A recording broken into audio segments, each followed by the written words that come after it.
For 17 years, one man ran the biggest financial lie in history. Billionaires trusted him. Major banks trusted him. Charities trusted him with their entire endowments. The government's own regulators investigated him, not once, but multiple times, and cleared him every single time. He didn't steal a few $1,000,000. He stole 65 billion, and he very nearly got away with it forever.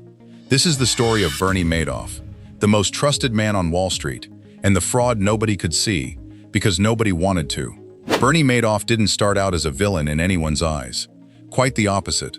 Born in Queens, New York in 1938, he built his brokerage firm from scratch in 1960 with $5,000 saved from a summer job as a lifeguard and installing sprinkler systems. Slowly, methodically, Madoff built a real, legitimate business, becoming an early pioneer of electronic trading and eventually serving as chairman of the Nasdaq Stock Exchange itself. Think about that for a second. This wasn't some fly-by-night con artist operating out of a strip mall. This was a man who literally helped shape how modern stock markets function. That reputation was the entire foundation of what came next. Because trust, once fully earned, is the most valuable currency on Wall Street. And Bernie Madoff had more of it than almost anyone alive. He looked the part too. Soft-spoken, impeccably dressed, calm in a way that made panicked investors feel instantly reassured. He wasn't a loud salesman working the phones like a boiler room broker. He barely had to sell anything at all. People came to him. That quiet confidence, built over decades of legitimate success, is exactly what made the second act of his career so devastatingly effective. Sometime in the early 1990s, maybe even earlier, Madoff began running a separate, secretive investment advisory business alongside his legitimate trading firm. He promised his clients something that should have raised alarm bells immediately: steady, consistent returns, year after year, regardless of what the broader market was doing. While everyone else's portfolios rose and fell with the chaos of Wall Street, Madoff's clients saw smooth, dependable gains of around 10 to 12% annually, almost like clockwork. In reality, there was no strategy. No trades were actually being made with most of that money. It was, in its purest form, a Ponzi scheme, paying older investors their promised returns using money deposited by newer investors, with no underlying profit generating any of it. As long as more money kept flowing in than flowing out, the illusion held perfectly together, and the money kept flowing in because Madoff was incredibly selective about who he let invest. He turned away eager clients, made others wait, created velvet rope exclusivity around access to his fund. That exclusivity became the ultimate marketing tool. If Bernie Madoff was willing to manage your money, you had clearly arrived. Country clubs buzzed with it. Charity galas were built around it.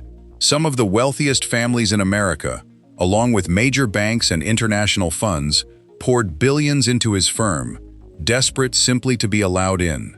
Entire friend groups invested together, sometimes referred to as affinity fraud, because Madoff was deeply embedded in Jewish philanthropic and country club circles, and referrals traveled through trust rather than advertising. One satisfied investor would recommend him to another, who would recommend him to a synagogue board, who would recommend him to a charitable foundation, and within that closed circle, nobody felt the need to ask hard questions, because everyone else around them was already in. By the 2000s, Madoff's fund had grown into an empire hiding in plain sight.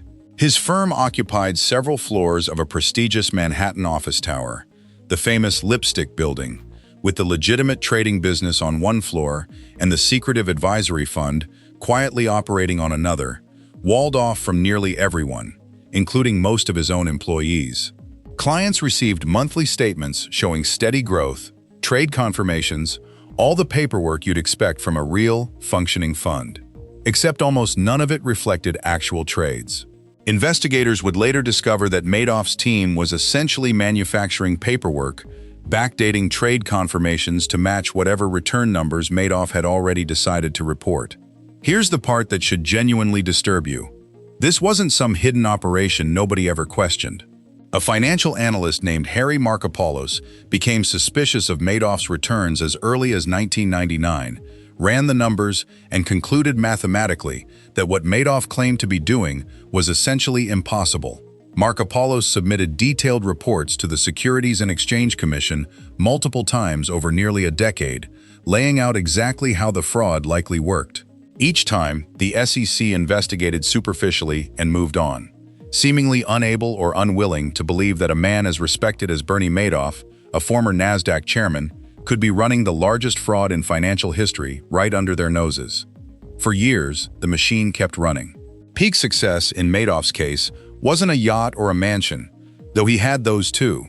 It was something quieter and more powerful. Absolute, unquestioned trust from the most sophisticated financial institutions in the world. Banks that were supposed to be experts at spotting risk handed him billions without blinking. It seemed like nothing could ever bring it down. Then came 2008. The global financial crisis hit, and suddenly, panicked investors everywhere needed cash. Across the industry, clients began pulling money out of their funds to cover losses elsewhere. And Madoff's fund was no exception. Except Madoff had a unique problem that most legitimate funds didn't have. There was no real underlying investment to liquidate. There was only the incoming cash from new investors, and in a full-blown financial crisis, new money had completely dried up. By December 2008, Madoff was cornered. Clients were requesting roughly $7 billion in withdrawals, and he had nowhere near that amount of real, available cash. The math simply didn't work anymore, and for the first time in 17 years, there was no way to paper over the gap. On December 10, 2008, Madoff confessed everything to his two sons, who worked at the legitimate side of his business and had no idea about the secretive fraud happening one floor away. According to court testimony, he told them the entire operation was, in his words, one big lie. His own sons, in shock, reported their father to federal authorities the very next day. Bernie Madoff was arrested on December 11, 2008. The scale of what investigators uncovered was almost impossible to comprehend. Total losses eventually estimated at around $65 billion, factoring in the fictional returns clients believed they had earned. Real cash losses, the actual money investors put in and never got back, totaled closer to $20 billion, still making it by far the largest Ponzi scheme ever uncovered. Victims included major banks, hedge funds, Hollywood celebrities, and devastatingly, charitable foundations that lost their entire endowments overnight, forcing some to shut down completely. Retirees who had trusted Madoff with every dollar of their life savings discovered, almost instantly, that their retirement had vanished. In March 2009, Madoff pleaded guilty to 11 federal felony charges and was sentenced to 150 years in federal prison, a sentence designed to ensure he would never walk free again. He died in prison in April 2021, still owing the vast majority of what he had stolen. And the aftermath continued, reaching further than almost anyone expected. His son Mark, overwhelmed by guilt and public disgrace, died by suicide exactly 2 years after his father's arrest. His other son, Andrew, who had also worked in the legitimate side of the firm and helped turn his father in, later died of cancer, having spent his final years fighting to distance himself and his family's name from a fraud he insisted he never knew about. Court-appointed trustees spent well over a decade tracking down and clawing back assets from wealthy investors who had unknowingly profited from the scheme, eventually recovering billions of dollars to redistribute to victims, though many still never received the full amount they lost. Homes were sold, yachts were seized. Even Madoff's own wedding ring was auctioned off to help repay the people he destroyed. The most unsettling part of this entire story isn't the number 65 billion, it's the fact that regulators were warned, in writing, with detailed mathematical proof, for nearly a decade, and still failed to stop it. Bernie Madoff didn't get away with fraud because he was clever enough to fool everyone. He got away with it because trust, reputation, and exclusivity can blind even the institutions specifically built to catch fraud. So the next time someone offers you an investment that always goes up, no matter what the market is doing, remember Bernie Madoff. Remember that the biggest lies in financial history weren't hidden in the shadows. They were hiding in plain sight, wearing a suit, sitting on the boards of the very institutions meant to prevent them. If stories like this fascinate you as much as they disturb you, subscribe, because there's always another hidden fortune and another carefully told lie waiting to be uncovered.